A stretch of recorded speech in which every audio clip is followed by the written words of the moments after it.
તો ખેડા જિલ્લાના સીમાવર્તી રસિકપુરા ગામ પાસે સાબરમતી નદી પર આવેલા પુલના છેડે ભારે વરસાદ બાદ ફરી એકવાર મોટું ગાબડું પડતા વાહન ચાલકો અને સ્થાનિકોમાં અકસ્માતનો ભય વ્યાપ્યો છે। સ્થાનિકોના જણાવ્યા મુજબ ગયા વર્ષે પણ આ જ સ્થળે ગાબડું પડ્યું હતું, છતાં માર્ગ અને મકાન વિભાગ દ્વારા કાયમી મજબૂતીકરણ કામગીરી કરવામાં આવી નથી।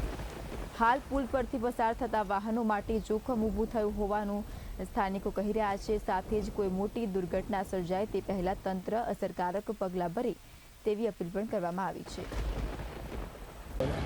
એ કાલે અતિશય ભારે વરસાદ પડ્યો, એના કારણે પરમ દિવસ પણ થયું હતું, તો તંત્રને જાણ કરી હતી, એ પૂરીને ગયા હતા, પણ કાલે બહુ આખો દિવસ 24 કલાક વરસાદ ચાલુ રહ્યો, એના લીધે બેસી ગયો ને સાઈડમાં થોડું ધોવાણ થઈ ગયું છે, થોડો નમી પણ ગયો છે ખૂણો બ્રિજનો, અને બહુ જોખમી થઈ ગયો છે। તો આપણે તંત્રને જાણ કરી, સવારે R&B વાળા આવીને જોઈને ગયા છે, એમને કીધું છે કે જેટલું વહેલું બને એટલું અમે કરી નાખશું।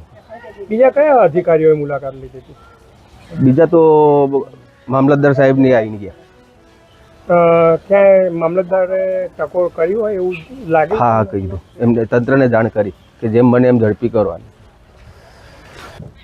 હાલમાં જે અહીંયા આપણે રસિકપુરા જે જૂના બ્રિજ આગળ જે ગાબડું પડ્યું છે, આ વિશે અમે તંત્રને પણ જાણ કરી લીધી।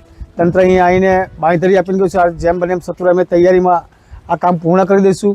અને આ જે ગાબડું છે ગઈ સાલ પણ હતું, તેને પણ આના દર વરસાદના હિસાબે અને ગઈ સાલ જે પૂર આવ્યો એના હિસાબે આ ધોવાણ વધારે થઈ ગયું છે, જેથી કરીને તંત્રે તેમજ મામલતદાર સાહેબશ્રી પણ આ મુલાકાત લઈને ગયા છે અને બાંયધરી આપી છે કે જેમ બને એમ ચોક્કસપણે આની કોઈ પણ અકસ્માત પહેલાં અમે એને બંધ કરી દઈશું।